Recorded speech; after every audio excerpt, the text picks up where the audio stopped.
बिस्मिल्लाहिर्रहमानिर्रहीम। इस देश में लगता है अदालत नहीं होती, जिस देश में इंसान की हिफाजत नहीं होती। इस देश में लगता है अदालत नहीं होती, जिस देश में इंसान की हिफाजत नहीं होती। मखलूक़ खुदा सर पे कफन बांध के निकले, हक़ के लिए लड़ना तो बगावत नहीं होती। रब्बि इश्रह ली सदरी वयस्सिर ली अमरी वहलुल उक़दतम मिन लिसानी वयफ़क़हू क़ौली। स्टेज पर मौजूद मोहतरम जनाब शहर नांदेड़ की मशहूर व मारूफ समाजी शख्सियत, मैं उनको सियासी नहीं कहते हुए समाजी इसलिए कह रहा हूँ कि गुज़िश्ता 18-20 सालों से वो समाज के मसलों और मुद्दों के लिए लड़ रहे हैं। आज तक वो किसी ऐवान में बतौर नुमाइंदा मुंतखब नहीं हुए हैं, इसलिए उनको मैं जब तक वो एमएलए मुंतखब नहीं होते समाजी शख्सियत ही कहूँगा। मोहतरम जनाब फ़ारूक अहमद साहब और तमामी मोतबर शख्सियात वक्त की कमी की वजह से नाम नहीं ले सकते। मुद्दे की और मेन बात यह है कि अनकरीब असम्बली के इलेक्शन है और फ़ारूक अहमद साहब के नाम का नांदेड़ जुनूब साउथ से ऐलान हो चुका है।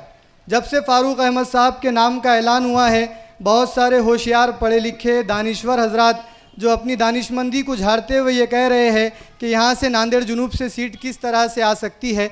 तो मुख्तसरन अंदाज में मैं 2-3 मिनट के अंदर अपनी बात रखूँगा, क्योंकि वक्त की कमी है। फ़ारूक साहब को भी कहना है कि 1962 से लेकर 1967 तक, यहाँ से फिर 1967 के बाद से 72 तक और 1972 से लेकर 1978 तक मुसलसिल 3 मरतबा एक शख्सियत नांदेड़ के एमएलए हुआ करते थे, जब नांदेड़ का एक हल्के असम्बली हुआ करता था जनाब नूरुल्लाह खान साहब, उसके बाद जनाब सैयद फ़ारूक पाशा साहब, उसके बाद 1978 के अंदर फिर यहाँ से नांदेड़ से एक मुसलमान चुनकर आता था जिसका नाम था सैयद फ़ारूक पाशा साहब। तो ये दो जनाब नूरुल्लाह खान साहब, ये दो शख्सियतें ऐसी थी जो नांदेड़ के मुसलमानों के और नांदेड़ के दबे कुचले समाज की तबक़ात की नुमाइंदगी असम्बली के अंदर करते थे और उनके लिए आवाज़ उठाते थे।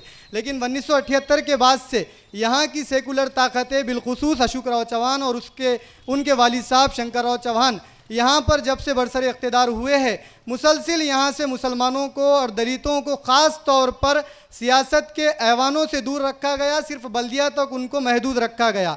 और ये कहा गया एमएलए के इलेक्शन के वक्त कि अगर किसी मुसलमान को हम एमएलए का टिकट दे भी देते हैं तो उन्हें गैर मुस्लिम हजरात वोट नहीं देते। जब एमएलसी का इलेक्शन आता है तो एमएलसी के वक्त कहते हैं कि मुसलमान उतना पैसा खर्चा नहीं करता, इस इलेक्शन में नगर सेवकों को ख़रीदना होता है और बहुत सारे पैसे लगते हैं।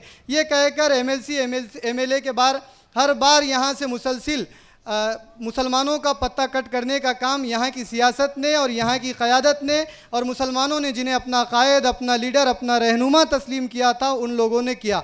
मुसलसिल गुज़िश्ता 40 सालों से यहाँ पर किसी मुसलमान को बड़े ओहदे पर मुंतखब होने नहीं दिया। अगर हम तारीख़ की तरफ देखते हैं और नज़र दौड़ाते हैं तो हमें पता चलता है कि क्या मुसलमानों ने यहाँ से इलेक्शन नहीं लड़ा? ऐसा तो नहीं है, हरगिज़ ऐसा नहीं है। बल्कि हम देखते हैं कि 1994 में यहाँ से अलहाज अब्दुल समद साहब ने इलेक्शन लड़ा और असम्बली के अंदर 44,000 वोट अलहाज अब्दुल समद साहब ने लिए। 1999 में फिर एक मुसलमान लड़ा, 2004 में लड़ा, 2009 में लड़ा, यहाँ पर हामिद सरवरी साहब ने इलेक्शन लड़ा, 2004 में गफ्फार खान साहब ने इलेक्शन लड़ा, फिर 2014 में सैयद मोइन साहब ने इलेक्शन लड़ा।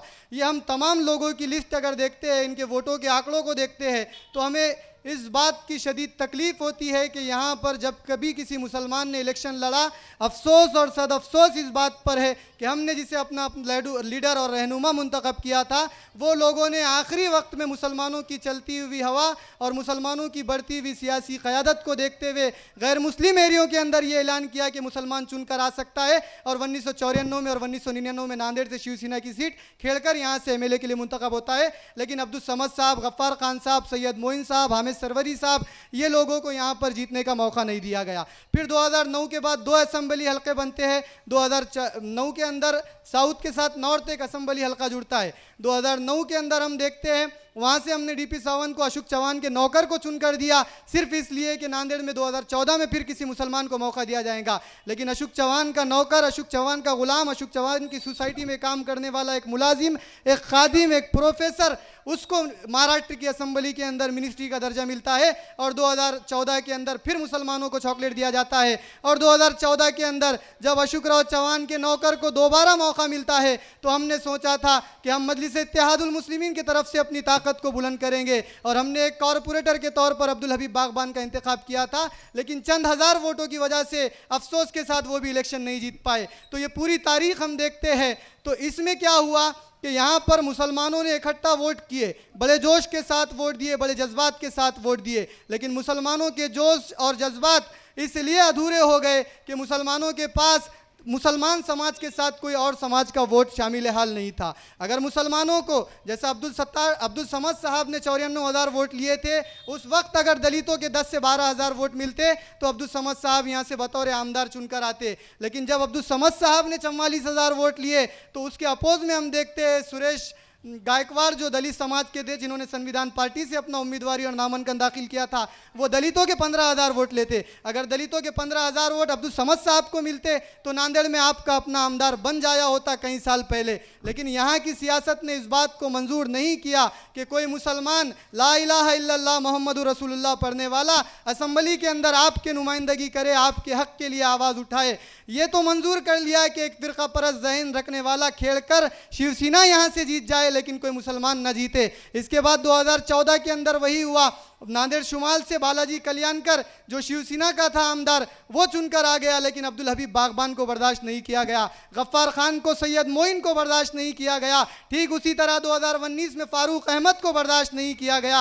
और फारूक अहमद जब इलेक्शन लड़ते हैं तो फारूक अहमद को 27,600 चिल्लर वोट मिलते हैं, और वहीं मजलिस इत्तेहादुल मुस्लिमीन के उम्मीदवार साबिर चाउस को 20,000 चिल्लर वोट मिलते हैं। अगर हम दोनों का कैलकुलेशन करते हैं तो 46,000 वोट होते हैं। और उसी वक्त हम्बरडे को अपने दलालों ने, गुलामों ने, गुत्तेदारों ने और ये नाम निहाद नगर सेवकों ने, जिनको नाली और सड़क के अलावा, गुत्तेदारी के अलावा कौम और मिल्लत के मसलों से कोई लेना देना नहीं, उन नगर सेवकों ने 10 से 15,000 वोट हम्बरडे को दिलाए। अगर साबिर चाउस, फारूक अहमद और हम्बरडे के वोट हम काउंट करते हैं तो तकरीबन 65 से 70,000 वोटों का यह आंकड़ा होता है। अगर यही आंकड़ा किसी एक मुसलमान को, हम फारूक अहमद को या साबिर चाउस को अगर देते, इकट्ठे वोट करते, तो कुछ बड़ी बात ना होती। मुसलमानों, आपका नुमाइंदा 2019 में मुंतखब हो जाता। लेकिन अफसोस के साथ कहना पड़ रहा है, फिरका परस्तों को यह बात मंजूर नहीं, और ख़ास तौर पर फारूक अहमद मंजूर नहीं। आज फारूक अहमद की इमेज को हम देखते हैं तो मैं कल औरंगाबाद में एक सियासी मीटिंग के अंदर था,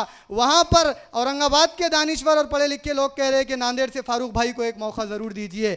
आप पूना के अंदर जाइए, पूना के पढ़े लिखे वो लोग बोल रहे हैं फारूक अहमद को एक मौका मिलना चाहिए। पढ़ी लिखी क़यादत है, सूझबूझ रखने वाली क़यादत है, आपके सियासी मसलों को समझने वाली दानिशमंद क़यादत है, आपके समाजी मुद्दों को उठाने वाली और बड़ी बेबाकी और बेखौफी के साथ हुकूमतों और ऐवानों और कलेक्टर और एसपी तक पहुंचाने वाली आवाज़ है। फारूक अहमद रोड, नाली और सड़क का लीडर नहीं, बल्कि फारूक अहमद मुसलमानों के तई उठने वाली, टीपू सुल्तान के लिए हक की आवाज़ उठने वाली, वो आवाज़ के साथ आवाज़ उठाता है और जाता है इंगोली के अंदर, और टीपू सुल्तान के जलसे से बड़ी बेबाकी और बेखौफी से वो चीज़ें कहता है जो एक आम मुसलमान स्टेज से और माइक से कहने को जेल की सलाखों के पीछे चले जाने से डरता है। फारूक अहमद उस शख्सियत का नाम है। औरंगजेब रहमतुल्लाह अलैह का नाम लेने के लिए मजलिस इत्तेहादुल मुस्लिमीन के एक बड़े लीडर डर रहे थे। उन हालात के अंदर वो लीडर ने ये तक कह दिया था कि औरंगजेब मुसलमानों के लीडर नहीं है। उस वक्त में प्रकाश अंबेडकर को लेकर औरंगजेब की मज़ार पर पहुंचने वाली शख्सियत का नाम फारूक अहमद है। फारूक अहमद क्यों ज़रूरी है, इस पर हम अगर गुफ्तगू करेंगे तो बहुत लंबी चौड़ी हम गुफ्तगू कर सकते हैं। बहरहाल आपको ये मैं मुख्तसर अंदाज में कहना चाह रहा हूँ, मजलिस इत्तेहादुल मुस्लिमीन से मुझे भी बहुत मोहब्बत है, लेकिन मजलिस इत्तेहादुल मुस्लिमीन के अकेली पार्टी से बिना इत्तेहाद और बिना दीगर समाज के वोट लिए सीट हरगिज़ नहीं आ सकती। अगर आप वोट देते हैं तो आपका वोट ज़ाये है। अब इसके बाद हम देखते हैं हम्बरडे को अगर आपको वोट देखना है तो आप उठाइए 2019 से लेकर 2024 तक कितने मुद्दे मुसलमानों के ऐसे आए थे जिस पर हम्बरडे को हमने वोट दिया था, हमने अपना नुमाइंदा, अपना लीडर, अपना एमएलए मुंतखब किया था। अगर हम्बरडे ने आपकी आवाज़ उठाई तो बेशक हम्बरडे को आप ज़रूर वोट दीजिए। अगर हम्बरडे ने यूसीसी पर कुछ बोला तो आप वोट दीजिए। अगर हम्बरडे ने एनआरसी पर कुछ बोला तो उसको वोट दीजिए। आज हिंदुस्तान के अंदर, पूरे हिंदुस्तान के अंदर वक्फ का मुद्दा बहुत बड़ा मुद्दा और मसला बन गया है।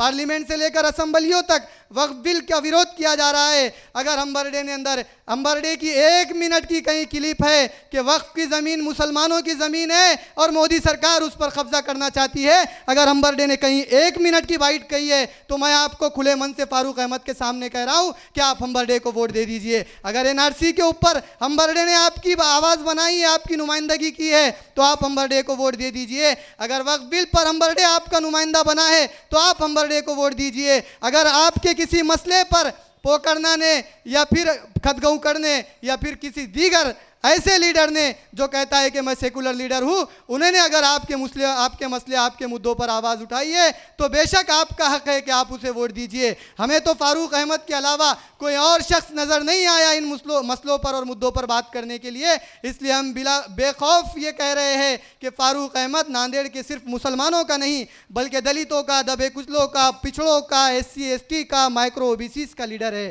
फारूक अहमद को 2019 में एक झटका दिया गया। खुदारा ऐसे लीडरों की कदर व कीमत कीजिए और ऐसे लोगों को ऐवानों तक पहुंचाइए। वक्त और हालात की मुझे इजाज़त नहीं दे रहे, नहीं तो बहुत कुछ आपसे मुखातिब होना था। इंशाल्लाह फिर कभी आपसे बात की जाएंगी। फारूक अहमद के अंदर बात करने की जो काबिलियत है तो उस पर किसी शायर के 2 मिसरे मैं कहना चाहता हूँ। बात कैसी, कहाँ और क्या की जाए ये भी सुने जाती है अगर बात करने का सलीका हो।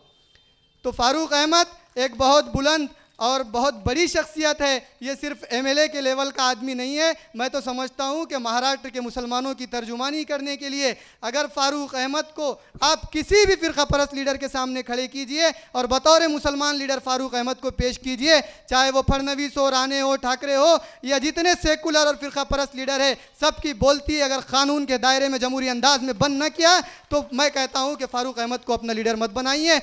वक्त की तंग दामनी की वजह से मैं अपनी जगह इस शेर के साथ लेता हूँ। फारूक अहमद की नज़रिए शेर कर रहा हूँ। शोला हूँ भड़कने की गुजारिश नहीं करता, शोला हूँ भड़कने की गुजारिश नहीं करता, सच मुँह से निकल जाता है कोशिश नहीं करता, गिरती हुई दीवार का हमदर्द ज़रूर हूँ लेकिन चढ़ते हुए सूरज की परस्तिश नहीं करता। वाखिरुद्दावाना अनिल हम्दुलिल्लाह।